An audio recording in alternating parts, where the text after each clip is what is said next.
Dear students, आज अपन बात करते हैं नेक्स्ट जो फ्रूट क्रॉप है उसकी। अपना नेक्स्ट क्रॉप है पोमीग्रेनेट।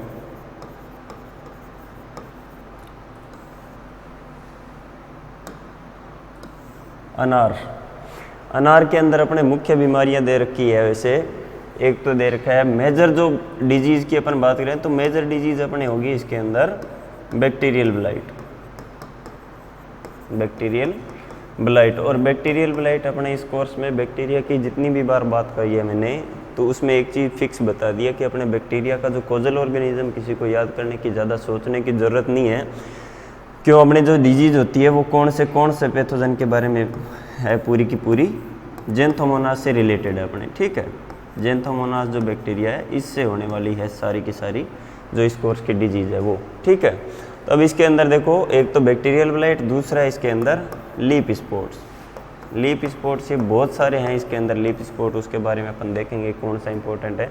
माइनर डिजीज है, इतना ज़्यादा नहीं है। क्रॉप भी माइनर है, इतना ज़्यादा नहीं पूछते, लेकिन इसके बैक्टीरियल ब्लाइट के बारे में कुछ क्वेश्चन पूछते हैं, उसके बारे में डिस्कस करेंगे और थोड़ा इसमें पढ़ेंगे कि सिम्टम्स किस टाइप के होते हैं। इंपॉर्टेंट है वैसे तो, सिम्टम्स के बारे में पूछ सकता है बैक्टीरियल ब्लाइट के बारे में। ठीक है, लीफ स्पॉट्स है, इनके बारे में कोजल ऑर्गेनिज्म एग्जाम में ऑब्जेक्टिव में पूछ ले तो पूछ ले, बाकी ज़्यादा क्वेश्चन नहीं बनता इसमें से। ये माइनर डिजीज़ होती है, इसमें ज़्यादा डैमेज भी नहीं करती इसके अंदर। ठीक है, अपन बात करते हैं बैक्टीरियल ब्लाइट की। बैक्टीरियल ब्लाइट ज़ैंथोमोनास, एक तो बता दिया मैंने कि ज़ैंथोमोनास बैक्टीरिया होता है, कोजल ऑर्गेनिज्म होगा इसका ज़ैंथोमोनास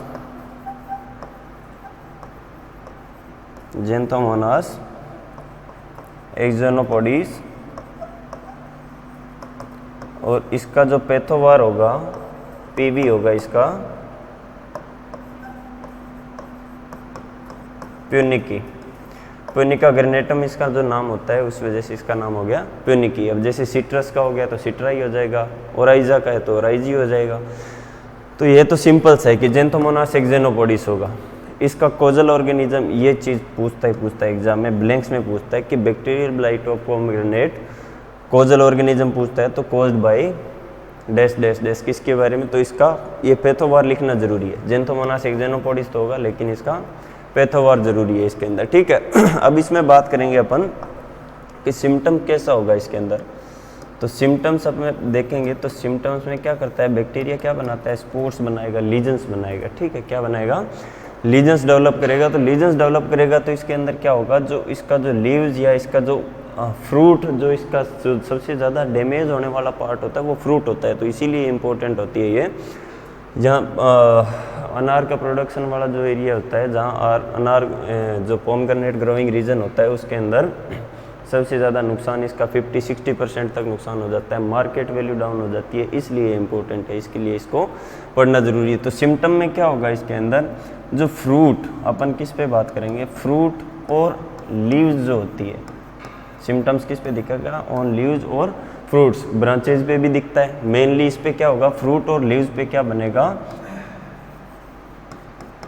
येलो कलर्ड और पेल या फिर yellow coloured water soaked lesions. ठीक है, ये क्या बनेगा, इस पे क्या बनेंगे, पीले रंग के ऐसे धब्बे बनने लग जाएंगे, लीजन्स बनेंगे। ठीक है, लेटर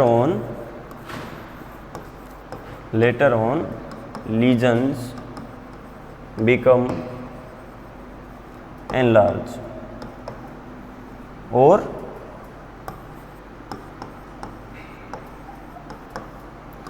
कोलेस हो जाएंगे। कोलेस हो जाना मतलब आपस में इकट्ठे हो जाएंगे, जुड़ जाएंगे, मर्ज हो जाएंगे। तो और कवर्ड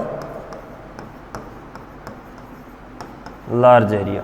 ठीक है, लार्ज एरिया या फिर लार्ज सरफेस, पत्ती जो लीफ होगी या फ्रूट होगा उसका लार्ज सरफेस को कवर करेगा, किससे, जो लीजन्स होगा उसका साइज में बड़ा होने की वजह से साइज में बढ़ जाएगा, वो इनलार्ज हो जाएगा या आपस में वो लीजन्स मिल जाएंगे। ठीक है, उसके बाद में क्या होगा, lesions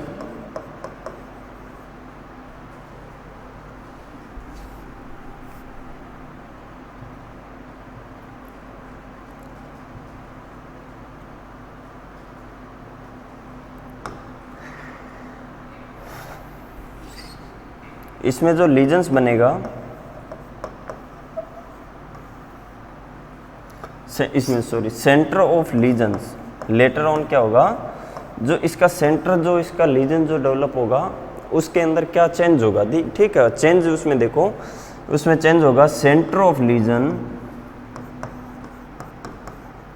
on later stage, centre of legion becomes necrotic and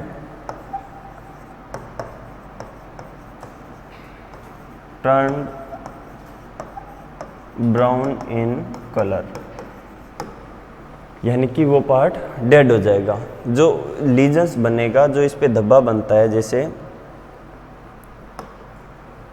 ये अपन इसमें देखते हैं, जैसे इसके अंदर जो धब्बा बनेगा, तो धब्बा जो लीजन्स बनेगा, ये इसका जैसे अपन ये बात करें तो ये जो लीजन्स बना था फ्रूट पे या लीफ पे, जो लीजन बनेगा उसका जो सेंटर पार्ट होगा, आंतरिक भाग होगा, वो पूरा का पूरा क्या हो जाएगा, नेक्रोटिक हो जाएगा, ब्राउन कलर में कन्वर्ट हो जाएगा, डेड हो जाएगा।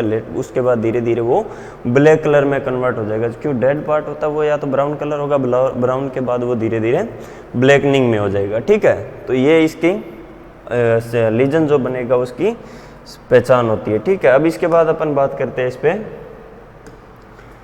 जैसे लीजन्स इसका ये इस पे ऐसे डेवलप हुआ, फिर अपन देखते हैं ऑन स्टेम और ट्विग, जो इसकी ब्रांच होती है या फिर इसका जो तना होता है उस पे क्या सिम्टम दिखेगा, उस पे क्या बनेंगे, उस पे पहले तो क्या होंगे, water soaked lesions, water soaked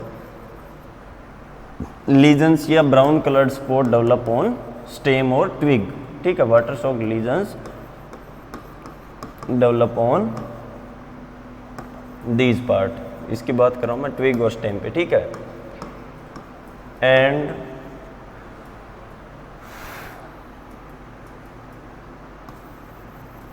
causes girdling of stems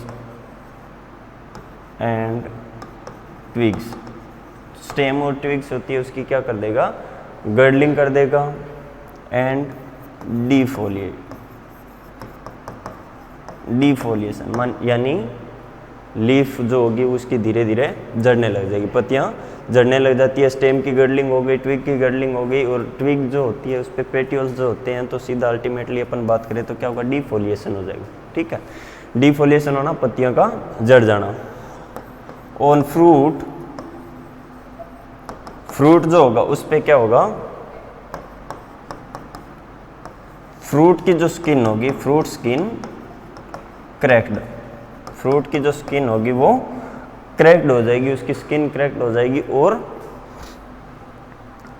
ये जो फ्रूट होगा, फ्रूट क्या हो जाएगा, ओपन हो जाएगा, प्री मैच्योर ओपनिंग, या फिर जो क्रैक्ड हो जाना, क्रैक्ड होना मतलब ओपन हो जाना, क्रैक्ड होगा, टूट जाएगी, तो वो क्या होगा, जो फ्रूट होगा वो अपने आप खुल जाएगा। ठीक है, खुलने की वजह से इसमें क्या होगा, मार्केट वैल्यू डाउन हो जाएगी। ठीक है, मार्केट वैल्यू जो होगी फ्रूट की वो घट जाएगी, यानी कि कंजप्शन के लायक नहीं बचता। फ्रूट क्या होगा, उसके अंदर का जो एरिल जो इसकी होती है, जो उसके अंदर दाने के ऊपर जो एरिल जो जिसको बोलते हैं, तो एरिल जो होगी वो भी उनमें ब्लैकनिंग होने लग जाएगी, यानी कि वो काले काले पड़ जाएंगे। इस वजह से, किस वजह से पड़ता है वो, बैक्टीरियल, फ्रूट का क्या होगा, क्रैकिंग हो जाएगी, फ्रूट फट जाएंगे, सीधा सा मतलब ये होता है। ठीक है, तो ये इसका सिम्टम्स होता है। तो अब इसके अंदर एक चीज़ और पूछते हैं, देखो सिम्टम्स के बाद प्री डिस्पोजिशन की अपन बात करते हैं। तो प्री डिस्पोजिशन तो बताया था मैंने कि क्या होता है बैक्टीरिया पैथोजन इसके जेंथोमोनास के लिए। तो प्री डिस्पोजिशन इसमें होता है, देखो हाई टेम्परेचर होना चाहिए, टेम्परेचर क्या होना चाहिए,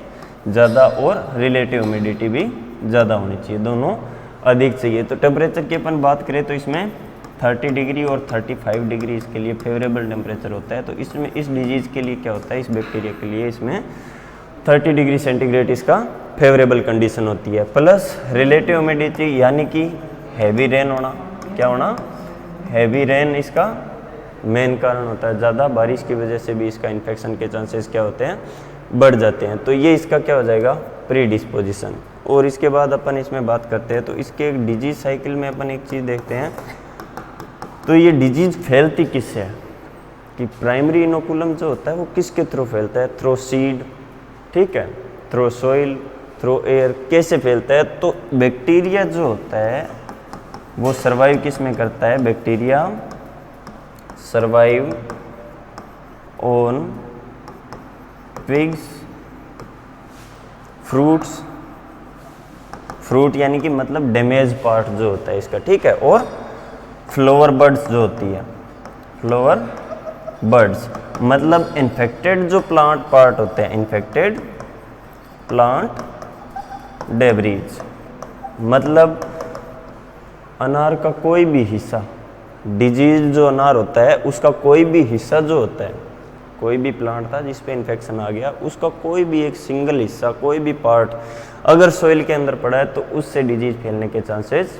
बढ़ जाते हैं। तो ये इसका मेन कारण यही होता है कि इन्फेक्टेड जो प्लांट डेब्रीज होता है यानी कि इन्फेक्टेड प्लांट पार्ट्स या ट्विग्स जो ब्रांच जो होती है या फिर फ्रूट सॉइल के अंदर चला गया या फिर उसकी फ्लावर बर्ड्स चली गई तो वो सारी के सारे क्या हो जाएंगे, इसके इनोकुलम हो जाएगा, प्राइमरी इनोकुलम होता है। तो ये इसका एक मेन पॉइंट ये होता है कि जो अनार का बैक्टीरियल ब्लाइट है वो किससे फैलता है, प्लांट डेब्रीज से। बाकी पहले पढ़ा था उसमें क्या बताया था मैंने, सीड के थ्रू फैलता है, ये किससे फैलता है, प्लांट डेब्रीज के थ्रू, ठीक है। प्लांट डेब्रीज में इसमें इन्फेक्टेड फ्लावर बर्ड से या फिर इसकी ट्विग्स ब्रांचेज से या फिर फ्रूट से जो इससे इन्फेक्शन फैलता है। और सेकेंडरी जो इन्फेक्शन होता है, सेकेंडरी इन्फेक्शन कैसे होगा,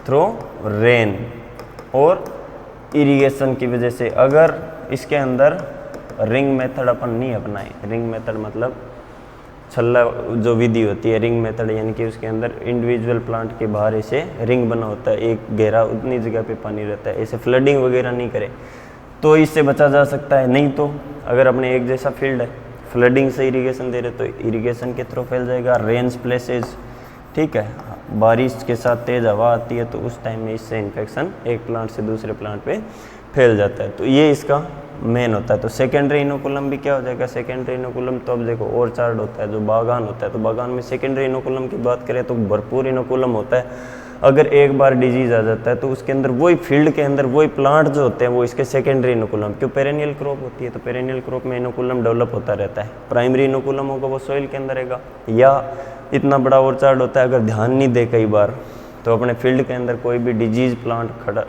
उसमें बना रहता है तो वो एक इनोकुलम की तरह काम करेगा, धीरे धीरे वो पूरे ऑर्चार्ड में फैल जाता है। तो ऐसी चीज़ों को ध्यान रखना पड़ता है, उसकी टाइम टू टाइम प्रूनिंग करनी चाहिए, उस फील्ड से उस प्लांट को, अनइफेक्टेड प्लांट जो होता है उसको रिमूव कर देना चाहिए या फिर उसका कोई ट्रीटमेंट करना चाहिए, तो ये ज़रूरी होता है। तो ये इसका क्या होता है, इनोकुलम डेवलप होता रहता है अपने आप। ऑर्चार्ड में सबसे ज़्यादा ये रिस्क रहता है इसमें इनोकुलम डेवलप होने का, ठीक है।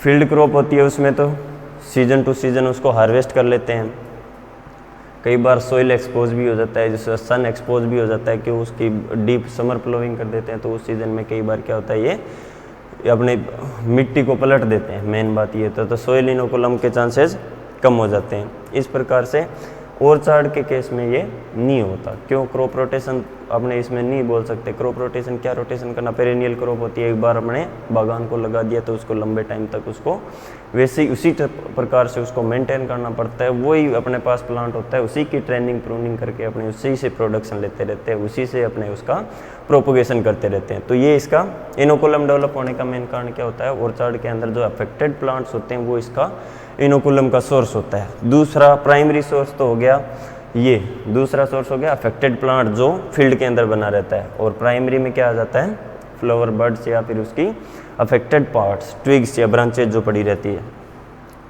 अब इसके अंदर देखते हैं, इसमें मैनेजमेंट की बात करें, अगर मैनेजमेंट करना होता है तो इसके अंदर कल्चरल प्रैक्टिसेस मैंने बता दिया। एक तो प्रूनिंग करना चाहिए, प्रूनिंग करना मतलब प्रूनिंग करेंगे तो प्रूनिंग का मतलब ये हो गया, जो इन्फेक्टेड, प्रूनिंग की डेफिनेशन लिखते हैं तो उसमें क्या करते हैं कि रोगग्रस्त भागों को पौधे से हटाना, रिमूविंग ऑफ डिजीज्ड पार्ट और अफेक्टेड पार्ट्स को रिमूव करना प्लांट से, तो इसको बोलते हैं प्रूनिंग। तो प्रूनिंग का मतलब समझ गए, अफेक्टेड पार्ट को रिमूव कर देना, ठीक है। टाइमली, टाइम टू टाइम उसकी क्या करना चाहिए, प्रून्ड करना चाहिए, प्रूनिंग करना चाहिए प्लांट को टाइम टू टाइम, ठीक है। रिमूव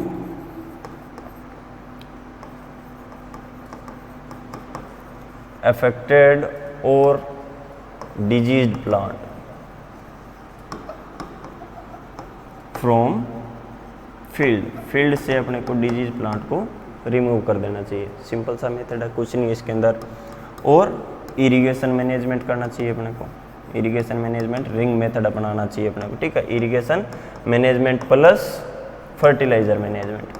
फर्टिलाइज़र मैनेजमेंट में क्या होता है कि कई बार पोटेशियम और नाइट्रोजन जैसे फर्टिलाइज़र ऐसे होते हैं जो भी इस डिजीज़ के अंदर रोल प्ले करते हैं। तो ज़्यादा नाइट्रोजनस फर्टिलाइज़र होता है उसका एप्लीकेशन नहीं करना चाहिए इस हिसाब से, और पोटेशियम यानी कि बैलेंस्ड फर्टिलाइज़र अपने यूज़ करना चाहिए। पोटेशियम की डेफिशिएंसी भी नहीं होनी चाहिए इसके अंदर। अब इसके बाद और अपन इसमें क्या कर सकते हैं, देखो कल्चरल प्रैक्टिसेस में disease free use disease free planting material. Disease free planting material means मैंने क्या करेंगे, अपने प्रोपगेशन करते हैं तो प्रोपगेशन में क्या करते हैं, उसकी ब्रांच को काम में ले ले, ठीक है। तो ये सब चीज़ें क्या होती है, तो डिजीज फ्री अपने को उसमें प्लांटिंग मटेरियल यूज़ करना चाहिए, ठीक है। और जो अफेक्टेड प्लांट डेब्रीज जो होता है, ठीक है, अफेक्टेड प्लांट डेब्रीज जो होता है यानी कि उसकी ब्रांच या फिर प्रूनिंग करने के बाद में कोई प्लांट का पार्ट अपन सोइल या फील्ड में छोड़ देते हैं तो उसको उठा करके एक जगह इकट्ठा करके उसको जला देना चाहिए, रिमूव कर देना चाहिए, या अफेक्टेड लीव्स जो होती है उसको बर्न कर देना चाहिए। तो ये तो हो गया अपना कल्चरल मेथड। उसके बाद अपन बात करें इसमें बायोलॉजिकल मेथड का, तो बायोलॉजिकल मेथड में अपने क्या कर सकते हैं, इसमें एक बैक्टीरिया यूज कर सकते हैं स्यूडोमोनास।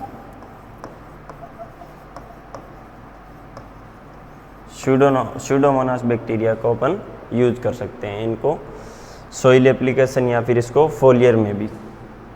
स्यूडोमोनास फ्लोरोसेंस ये बायो एजेंट में इसमें काम में आता है, plus bacillus subtilis, bacillus subtilis ये इसके अंदर काम में लिए जाते हैं बायो एजेंट। एक और यूज आता है इसके अंदर, सोइल के अंदर यूज करें तो अपन ट्राइकोडर्मा आर्जियनम। तो ये इसमें डिजीज में बायो एजेंट काम में लिए जाते हैं, इसके डिजीज कंट्रोल करने के लिए स्प्रे कर सकते हैं और इसका सोइल एप्लीकेशन भी कर सकते हैं, ठीक है। अब इसके बाद क्या करेंगे, इसमें रेजिस्टेंट वेराइटी भी ले सकते हैं। और केमिकल कंट्रोल में अपन बात करें, और केमिकल कंट्रोल या फिर बायोलॉजिकल कंट्रोल में देखो एक चीज़ और होती है। बायोलॉजिकल कंट्रोल में, जैसे बायोलॉजिकल कंट्रोल में मतलब लिविंग कोई भी जीवित चीज़ को, यानी कि या तो बैक्टीरिया या फिर कोई प्लांट, बोटेनिकल्स का यूज़ कर सकते हैं। तो बोटेनिकल्स में अपन क्या करते हैं, बोटेनिकल्स का अपन बात करें, बोटेनिकल्स जैसे नीम का एक्सट्रैक्ट हो, ठीक है।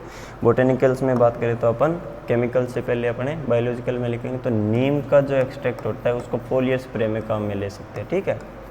नीम एक्सट्रैक्ट, नीम का रस निकाल के, पत्तियों से जो नीम का रस निकलता है उसको अपन फोलियर स्प्रे में काम में ले सकते हैं। प्लस तुलसी का एक्सट्रैक्ट ले सकते हैं अपन, तुलसी का एक्सट्रैक्ट, और गार्लिक का एक्सट्रैक्ट भी ले सकते हैं। तो इनको एज ए फोलियर यूज़ किया जा सकता है, इनका रस निकाल के अनार के पौधे पे अपन छिटक के इसको कंट्रोल कर सकते हैं। नीम एक्सट्रैक्ट जैसे 5% का, तुलसी का 5% का सॉल्यूशन बना के, ये लहसुन का 5% का सॉल्यूशन बना के इसका स्प्रे कर सकते हैं। इसके अलावा अपन यूज़ करते हैं केमिकल। केमिकल में सबसे ज़्यादा इंपॉर्टेंट क्या होता है, बैक्टीरियल जो डिजीज होती है, बैक्टीरिया को कंट्रोल किससे करते हैं अपन, एंटीबायोटिक। किससे करेंगे, एंटीबायोटिक। तो एंटीबायोटिक तो होता ही होता है, प्लस कुछ फंजीसाइड भी ऐसे होते हैं जो इसको इफेक्टिव कंट्रोल करते हैं, ठीक है। एंटीबायोटिक में क्या बताया था मैंने, स्टेप्टो, क्या बताया था, स्टेप्टोसाइक्लिन, ठीक है। इनका ट्रू फॉल्स में पूछता है, स्टेप्टोसाइक्लिन और टेट्रासाइक्लिन का, ठीक है। और जैसे seed borne disease, bacterial blight of pomegranate, ये जो होता है इसके अंदर क्या होता है, ये सीड बोर्न है, सोइल बोर्न है, या फिर प्लांट डेब्रीज से फैलता है, उसकी ब्रांचेज से फैलता है। ये कथन सत्य है या असत्य है। सीधी की सीधी लाइन लिखी होती है कि अनार का बैक्टीरियल ब्लाइट यानी कि जीवाणु अंगमारी बीमारी डैश डैश डैश या इसके द्वारा फैलती है। और ट्रू फॉल्स में पूछेगा तो बैक्टीरियल जो ब्लाइट होती है अनार की, वो किसके द्वारा होती है, यानी कि उसका प्राइमरी इनोकुलम या फिर किसके द्वारा फैलती है, वो प्राथमिक जो उसका निवेश द्रव्य होता है वो होता है उसकी ब्रांचेज से फैलता है, फ्लावर बड से फैलता है, और उसकी शाखाओं से या फिर उसका अफेक्टेड जो फ्रूट होता है उसके द्वारा फैलता है। कथन सत्य है या असत्य है। तो ऐसी चीज़ें ध्यान रखना, ये इंपॉर्टेंट होता है कि सीड बोर्न दे दिया कि बैक्टीरियल ब्लाइट ऑफ अनार यानी कि बैक्टीरियल ब्लाइट ऑफ पोमीग्रेनेट ये किसके द्वारा फैलता है? सीड। कथन सत्य है या असत्य? तो असत्य हो जाएगा, ठीक है। एंटीबायोटिक कहते हैं अपन स्ट्रेप्टोसाइक्लिन, और इसके अलावा कुछ फंजीसाइड होते हैं जैसे कॉपर का ऑक्सीक्लोराइड, कॉपर ऑक्सीक्लोराइड COC बोलते हैं जिसको ब्लाइटॉक्स के नाम से आती है COC। इसका स्प्रे कर सकते हैं किसके साथ में मिला के? स्ट्रेप्टो के साथ में। इसके अलावा और क्या कर सकते हैं अपन? थायरम भी इसके लिए, थायरम भी इसके लिए हेल्पफुल होता है, थायरम का अपन यूज़ कर सकते हैं। और एक इसके अंदर होता है कॉपर ऑक्सीक्लोराइड हो गया, थायरम, केप्टान भी होता है किसके अंदर। तो ये इसका मेन तो ये हो गया, कॉपर का जो फंजीसाइड होता है ना ये इसके लिए इफेक्टिव होता है, और स्ट्रेप्टोसाइक्लिन होता है वो एंटीबायोटिक इसके लिए इफेक्टिव होता है। तो ये इसका केमिकल ट्रीटमेंट हो गया। अब इसके बाद एक इसमें डिजीज़ आती है लीफ ब्लाइट की। लीफ ब्लाइट की अपन बात करते हैं तो लीफ ब्लाइट में 2-3 चीज़ें होती है इसमें।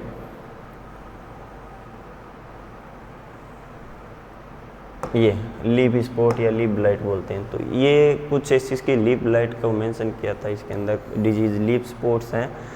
तो इसमें लीफ स्पॉट की बात करें तो 4-5 तरीके की होती है। देखो, एक तो हो गया सर्कोस्पोरा का, सर्कोस्पोरा लीफ स्पॉट होता है। इसमें क्या होता है, सिम्टम की अपन बात करें तो इसमें क्या करेंगे, इस पे बनते हैं ब्लैक कलर के लीजन्स बनते हैं। किस पे? अनार के जो फ्रूट होता है उस पर ब्लैक कलर्ड लीजन और water soaked lesions develop on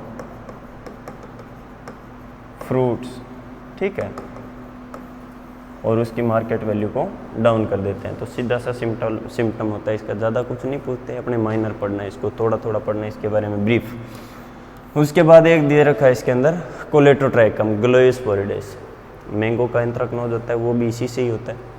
और ये एंथ्राकनोज का जो होता है मेन डिजीज कौन करता है? कोलेटोट्राइकम करती है। तो ये एक प्रकार से एंथ्राकनोज हो गया। तो एंथ्राकनोज होता है तो इसके अंदर क्या होगा, ब्लैक टू ब्राउन कलर के स्पॉट बनते हैं, black to brown coloured lesions बनते हैं फ्रूट पे और लीव्स पे, और उसका जो सेंटर होता है उसके अंदर क्या बनता है? एसर बोला, ये स्ट्रक्चर बनती है इसके अंदर। तो ये इसकी, और जो लीजन्स होते हैं लेटर स्टेज में एनलार्ज हो जाते हैं, बड़ा होके, और पूरे की पूरी उसके अंदर रोटिंग कर देगा, नेक्रोसिस कर देगा, पूरा का पूरा डैमेज कर देता है। तो ये किसका कारण होता है? कोलेटोट्राइकम। और इनका जो फेवरेबल कंडीशन होती है सबके लिए एक जैसी फेवरेबल कंडीशन होती है 85%। तो इसके अंदर रिलेटिव ह्यूमिडिटी, सभी लीफ ब्लाइट्स की बात कर रहा हूँ, लीफ स्पॉट की, रिलेटिव ह्यूमिडिटी 85%, और टेम्परेचर होना चाहिए इसमें 20 से 25 डिग्री सेंटीग्रेड। तो ये इसका फेवरेबल कंडीशन होता है सबके लिए, ठीक है। और कर्वुलेरिया लीफ स्पॉट ये भी दे रखा है। तो इसका कोजल ऑर्गेनिज्म याद रखना है कि कर्वुलेरिया लूनाटा, ये इसका जो स्पीसीज होती है वो क्या करती है? बैक्टीरिया इसके अंदर लीफ स्पॉट करती है अनार के अंदर, ठीक है। कोलेटोट्राइकम एंथ्राकनोज करता है, सर्कोस्पोरा लीफ स्पॉट करता है, ब्लैक कलर के स्पॉट डेवलप होते हैं किस पे? फ्रूट पे और लीव्स पे। लेटर स्टेज में वो पूरा का पूरा जो स्किन होती है उसकी ब्लैकनिंग कर देगा। कोलेटोट्राइकम में ब्राउन टू ब्लैक कलर के लीजन्स डेवलप होंगे, इरेगुलर शेप में होते हैं, फिर धीरे धीरे पूरी उसकी स्किन को कवर कर लेते हैं, ठीक है। कर्वुलेरिया का ज़्यादा इंपॉर्टेंट नहीं है, बस इसका कोजल ऑर्गेनिज्म याद रखना है, कर्वुलेरिया लूनाटा। अल्टरनेरिया जो अल्टरनाटा जो ये जो होता है ये इसके अंदर मेन जो लीफ स्पॉट होता है ज़्यादा डैमेज करता है, ये अल्टरनेरिया अल्टरनाटा स्पीसीज होता है। इसके अंदर देखो क्या होगा, इसके अंदर देखो एक चीज़ होती है इसमें, सिम्टम्स की अपन बात करें, सिम्टम्स में इनिशियल जो स्टेज होती है उस पर क्या बनेगा? ब्राउन कलर के, ब्राउन कलर्ड और reddish colour, reddish coloured lesions और spots develop on fruits. Fruit पे क्या होगा? लीजन्स डेवलप हो जाएंगे ब्राउन कलर के, ठीक है। जो इसका फ्रूट जो होगा, फ्रूट के अंदर क्या होगा? एरिलो fruit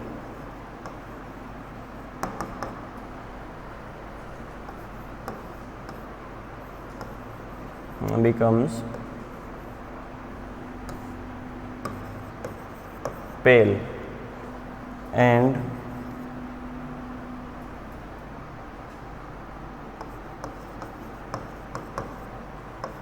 reduce the market value and fruit uncomfort to consumption। Fruit जो होता है वो कंजप्शन के लिए काम का नहीं रहता, ये इसका मेन कारण होता है। जो इसका एरिल का मतलब होता है इसके अंदर जो दाना जो बनता है उसके अंदर जो रसदार दाने होते हैं वो दाने क्या होंगे, वो पीले पड़ जाएंगे। पीले होने की वजह से वो कंजप्शन के लायक नहीं रहते, मतलब वो उनमें कुछ उसका टेस्ट चेंज हो जाता है, ठीक है। और दिखने में भी वो क्लियर नहीं होते, दाने अच्छे नहीं दिखते। ब्राउन कलर का लीजन्स डेवलप होते हैं किस पे, फ्रूट पे और पत्तियों पे भी इसके, और इसमें डिफोलिएशन भी हो जाता है, ठीक है। लीव्स का भी क्या होता है, डिफोलिएशन कर देता है, ब्लैकनिंग कर देगा लीव्स की ब्लैकनिंग और डिफोलिएशन कर देता है। तो ये अल्टरनेरिया का मेन जो डिजीज, और डिजीज़ फैलती किससे, ये एयरबोर्न होती है। ये डिजीज़ किससे फैलती है, एयरबोर्न। इनोकुलम की कमी नहीं होती क्योंकि ऑर्चार्ड के अंदर प्लांट में एक में इन्फेक्शन रह जाता है तो वहीं से वो वापस डेवलप हो जाती है।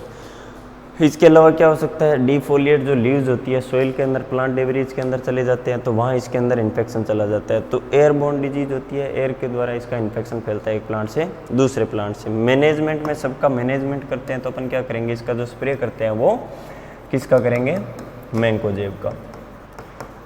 15 डेज इंटरवल से 0.25% का मैंकोजेब और कार्बेंडाजिम, ये दो केमिकल होते हैं, इनकी स्प्रे करने से सारे के सारे लीफ स्पॉट में ये लाभदायक होती है, सारी डिजीज़ कंट्रोल में ये फ़ायदेमंद होती है, ठीक है।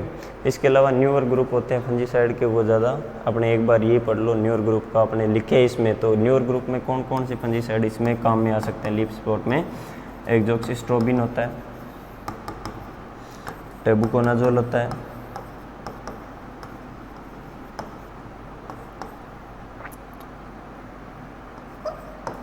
नेबाम भी होता है, ठीक है, हेक्साकोनाजोल होता है,